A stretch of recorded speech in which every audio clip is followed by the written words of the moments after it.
Books on Tape presents Once a Spy by Keith Thomson, read by Danny Campbell. The price of freedom is eternal vigilance. Jefferson.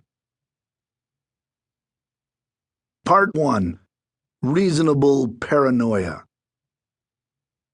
Chapter 1. Brooklyn was booming. Elsewhere. Drummond Clark's block was still packed with boxy, soot-grayed houses, some settled at odd angles and all so close together they looked like one long, soot-grayed building. At holiday time, the patchy displays of festive lights accentuated the cracks as much as anything. On this bitter Christmas Eve, Drummond stood hunched in his small kitchen, alternately green and red in the reflection of a neighbor's tree, struggling to open a can of soup for dinner. He wondered how all the years had come to this. No friends, no family. He couldn't remember the last time one of the neighbors had invited him in. Granted, a long-time widower wasn't much of a fit in an increasingly young and family-oriented neighborhood. Also, the world was increasingly elitist and materialistic, and his station lacked luster. He worked in sales at a middling appliance manufacturer for 30 years, and he acknowledged he lacked luster. In 64 years, one gets the message. But none of that quite accounted for tonight. He knew that there was another explanation, a glaring one. What is it again? He asked himself. He couldn't put a finger on it. He hoped the effort of getting his creaky can opener to do its job would jog his memory. It didn't. But at least he got the can open. A cylinder of chicken and stars slid out and popped into the pot. Hunger and anticipation kept him by the stove.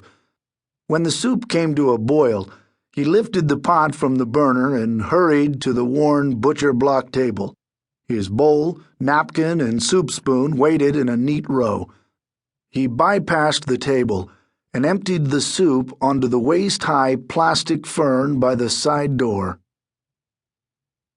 An electronic sputter burst over the pair of miniature speakers in the attic 3 doors up the block. The tenants in the house were 4 clean-cut young men who claimed to be Brooklyn Polytechnic grad students.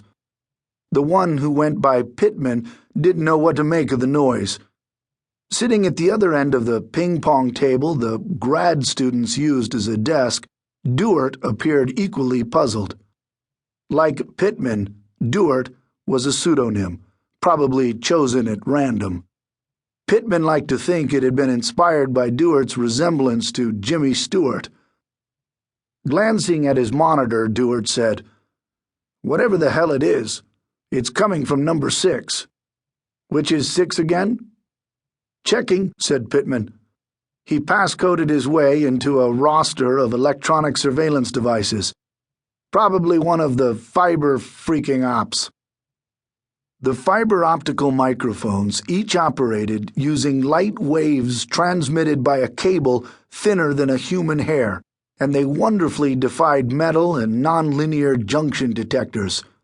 But they were famously temperamental, with polymer lithium batteries that needed changing every 9 days, best case. On this job, that meant sneaking into Drummond's house when he was out, which had been seldom since his disability leave began.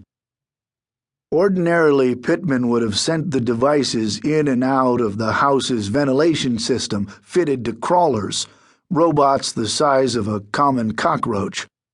Or he would have used mics that drew power from the house itself, wired into the back of a light switch wall plate, for instance. A pinhole video camera concealed behind a mirror would have been nice too. The problem with such simple devices here was their relative ease of detection.